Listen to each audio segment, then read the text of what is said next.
നമുക്കിന്ന് ഉള്ള ടോപ്പിക് എന്ന് പറഞ്ഞാൽ PCM, അതായത് പൾസ് കോഡ് മോഡുലേഷൻ, പിന്നെ electrical representation of binary digits, പിന്നെ PCM സിസ്റ്റത്തിൽ വരുന്ന എൻകോഡർ, ഡീകോഡർ, കോമ്പാൻഡിങ്. അതിനകത്ത് ഫസ്റ്റ് വരുന്നത് pulse code modulation. Pulse code modulation എന്ന് പറയുന്നത് PCM is a method used to digitalize the represent analog signal. Digitally represents the analog signal. അതായത് analogue signal digitally represent ചെയ്യുന്നതാണ്. It's fundamental techniques in digital audio, telecommunication and data storage. ഇതിനെല്ലാം മെയിനായിട്ട് pulse code modulation use ചെയ്യാം. അതിൻ്റെ main 3 step എന്ന് പറയുന്നത് സാമ്പിളിങ്ങും ക്വാണ്ടൈസേഷനും എൻകോഡിങ്ങും.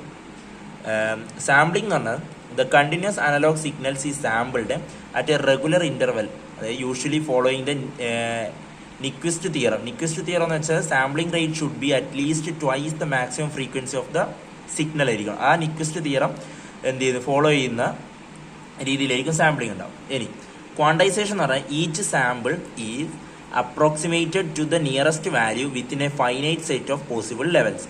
അതായത് turning continuous amplitude in to discrete steps, അതാണ് ക്വാണ്ടൈസേഷൻ. അതേപോലെ മൂന്നാമത്തേന്ന് പറഞ്ഞാൽ encoding. These quantized values are then converted in to binary formats. അതായത് ബൈനറി ഫോർമാറ്റ്സ് എന്ന് പറഞ്ഞാൽ 0-ന്റെയും 1-ന്റെയും രീതിയിൽ എഴുതാൻ പറ്റുന്ന നമ്പർ ഫോർമാറ്റിലേക്ക് എൻകോഡ് ചെയ്ത് മാറ്റും. അതാണ് എൻകോഡിങ്. പിന്നെ ഇതിനകത്ത് വരുന്ന മെയിൻ അഡ്വാൻറ്റേജ് എന്ന് പറയുന്നത് നോയിസ് ഇമ്മ്യൂണിറ്റിയാണ്. അതായത് digital signals are less susceptible to noise compared to the analog signal. Analog signal compare ചെയ്ത് നോക്കുമ്പോൾ അതായത് ഡിജിറ്റൽ സിഗ്നലിന് നോയിസ് കുറവാണ്. പിന്നെ അടുത്തത് ഈസി പ്രോസസ്സിംഗ് ആണ്. അതായത് digital data can be compressed, encrypted and easily manipulated. Encrypt ചെയ്യാനും കംപ്രസ് ചെയ്യാനും ഈസിലി നമുക്ക് അഡ്ജസ്റ്റ് ചെയ്യാനും പറ്റും. ഇനി അതിൻ്റെ അകത്ത് വരുന്ന മെയിൻ ഡിസഡ്വാൻറ്റേജ് എന്ന് പറഞ്ഞാൽ ഒന്ന് band വിഡ്ത്താണ്. PCM requires more bandwidth than the analog signal due to the higher data rate. Data rate കൂടുന്നതിനനുസരിച്ച് അനലോഗിനേക്കാളും എന്തിനു വേണം, PCMന് കൂടുതൽ ബാൻഡ് വിഡ്ത്ത് വേണം. അതേപോലെ തന്നെ നെക്സ്റ്റ് രണ്ടാമത് വരുന്നത് ക്വാണ്ടൈസേഷൻ എറേഴ്സ് ഉണ്ടാവും. Rounding off values during the quantization induce small errors. Rounding off ഉണ്ടാകുന്നത് കൊണ്ട് എന്തുണ്ടാവും, സ്മോൾ എറേഴ്സ് ഉണ്ടാകാൻ ചാൻസ് ഉണ്ട്. ഇനി നെക്സ്റ്റ് വരുന്ന ടോപ്പിക് എന്ന് പറയുന്നത് electrical representation of binary digits. In digital system binary digits bits either 0 or 1 R represented using electrical signals. അതായത് ബൈനറി ഡിജിറ്റ്സ് എന്ന് പറയുന്നത് 0 ഉം 1 ഉം വരുന്ന നമ്പർ സിസ്റ്റം ആണ്. അതിൻ്റെ രീതിയിലേക്ക് ഇലക്ട്രിക്കൽ സിഗ്നൽസിനെ റെപ്രസെൻറ്റ് ചെയ്യും. മെയിനായിട്ട് റെപ്രസെൻറ്റ് ചെയ്യുന്ന വോൾട്ടേജ് ലെവൽസിനെയാണ്. അതായത് ബൈനറിയിൽ 1 എന്ന് പറഞ്ഞാൽ represented by a high voltage level, ഒരു വോൾട്ടേജ് ലെവലിൻ്റെ ഹൈ ആയിട്ട് അതിൻ്റെ maximum.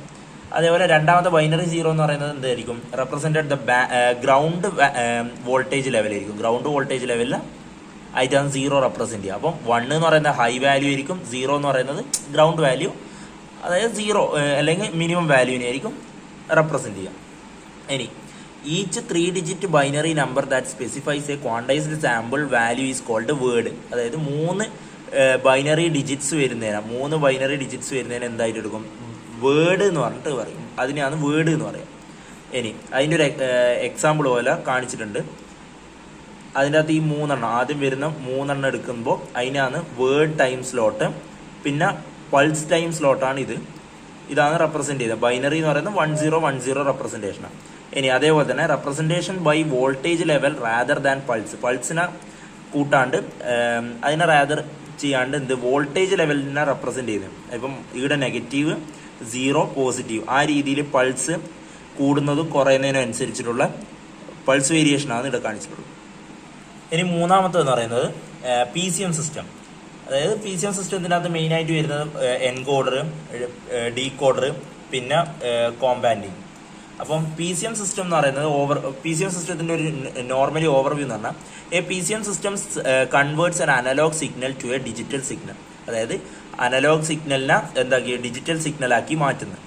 And for transmissions or storage, ട്രാൻസ്മിഷന് വേണ്ടിയിട്ടോ അല്ലെങ്കിൽ സ്റ്റോറേജിന് വേണ്ടിയിട്ടോ. And then back to analog at the revised end. അതായത് റിസീവർ എൻഡിനകത്ത് എന്ത് ചെയ്യുന്നുണ്ട്, അതിനെ തിരിച്ച് പിന്നെയും അനലോഗ് ആക്കി മാറ്റുന്നത്. ആദ്യം അനലോഗിനെ ഡിജിറ്റൽ ആക്കും ട്രാൻസ്മിഷനോ സ്റ്റോറേജിനോ വേണ്ടി, എന്നിട്ട് റിസീവർ എൻഡിലേക്ക് എന്ത് ചെയ്യും, അതിനെ അനലോഗിലേക്ക് ചേഞ്ച് ചെയ്യും. അതാണ് മെയിൻ കമ്പോണൻസ് വരുന്നത്. ട്രാൻസ്മിറ്റർ സൈഡ് വരുന്ന സമയത്ത് അതിൻ്റെ ഫ്ലോ ചാർട്ടായിട്ട് analog input, sampler, quantizer, encoder, digital output. ഇനി റിവൈസർ സൈഡിലെത്തുന്ന സമയത്തുള്ള ഫ്ലോ ചാർട്ട് എന്ന് പറയുന്നത് digital input, decoder, restoration, filter, പിന്നെ അനലോഗ് ഇൻപുട്ട്, ഔട്ട്പുട്ട്. അതാണ് PCM സിസ്റ്റത്തിന്റെ ഓവർവ്യൂ. അതിനകത്ത് വരുന്ന ഫസ്റ്റ് ഒന്ന് എൻകോഡറാണ്. The encoder converts the analog signal in to a digital stream through three steps use ചെയ്തിട്ടാണ് അനലോഗ് എൻകൗണ്ടർ അനലോഗ് സിഗ്നലിനെ ഡിജിറ്റലിലേക്ക് മാറ്റുന്നത്. അതിനകത്ത് മെയിൻ എന്ന് പറയുന്നത് സാമ്പിളിംഗ് ആണ്. So the sampling, the continuous analog signals is sampled at a regular ഇന്റർവെല്ലിൽ അത് സാമ്പിൾ ചെയ്യും. Quantization, each samples amplitude is rounded to a nearest value from a set of discrete levels. അതാണ് quantization. Next മൂന്നാമത് encoding ആണ്. Quantization values are encoded in to binary forms. അതായത് ബൈനറി ഫോംസിലേക്ക് encode ചെയ്യും, 0, 1 രീതിയിലേക്ക് എൻകോഡ് ചെയ്യും. ഇനി the output of this encoder is a series of binary digits represented the original signals. Original സിഗ്നൽസിന് എന്താകും, ബൈനറി സീരീസിന്റെ രീതിയിലേക്കാണ് റെപ്രസെന്റ് ചെയ്യുക, ദ എൻകോഡർ റെപ്രസെന്റ് ചെയ്യുക. അതായത് ലാസ്റ്റ് നമ്മൾ ഇത് ചെയ്ത് തീരുന്ന സമയത്ത് നമുക്ക് എന്ത് ചെയ്യും, ഡിജിറ്റൽ സ്ട്രീമാന്ന് കിട്ടുക, അത് ബൈനറിന്റെ ഫോമിലായിരിക്കും കിട്ടുക. നെക്സ്റ്റ് വരുന്നത് ഡീകോഡറാണ്. The decoder converts the digital data back in to analog signal. അതായത് നമ്മൾ കൺവേർട്ട് ചെയ്ത ഡിജിറ്റൽ ഡാറ്റേനെ എന്താക്കുന്നുണ്ട്, തിരിച്ച് അനലോഗ് സിഗ്നലിലേക്ക് മാറ്റുന്നതാണ് decoder. So the binary to quantized levels ആണ്. The incoming binary data is translated back in to the quantized voltage. അതുപോലെ ഡീകോഡർ എന്ന് പറഞ്ഞാൽ the decoder converts the digital data back in to analog signal. So the first one, the binary to the quantized level. The incoming binary data is translated back into quantized voltage level. Next, reconstruction filter. A low pass filter smooths out the signal to approximate the original analog waveforms. So the decoder attempt to reverse the process of this encoder, but some informations might be lost due to quantization errors. അതാണ് next വരുന്നതാണ് companding. Companding means compressor plus expander ആണ് companding. Companding is a technique used to improve the dynamic range of the PCM systems by compressing the signal before the encoding and the expanding it after decoding. So it reduces the impact of quantization noise, especially for low amplitude signals. അതാണ് കോമ്പാൻഡ്. ഇനി compression എന്ന് പറയുന്നത് before എൻകോഡിങ്ങിന് മുമ്പുള്ള സാധനം compression. Boost the weak signal and reduce the strong signal. Weak സിഗ്നലിനെ boost ചെയ്യും, reduce ചെയ്യും strong signal. Ensure that small changes in this quiet signals are more accurately captured. അതായത് എൻഷുർ ചെയ്യും small changes in the quiet സിഗ്നലിലുള്ള ചെറിയ changes accurately capture ചെയ്യുന്നുണ്ടോ എന്നുള്ളത് ensure ചെയ്യും. അടുത്തതാണ് എക്സ്പാൻഷൻ. ആഫ്റ്റർ ഡീകോഡിങ്ങിന് ശേഷമാണ് എക്സ്പാൻഷൻ ഉണ്ടാവും. Restores the original dynamic range by reversing the compression effect change ചെയ്തിട്ട് റീസ്റ്റോർ ചെയ്യുന്നതാണ് എക്സ്പാൻഷൻ.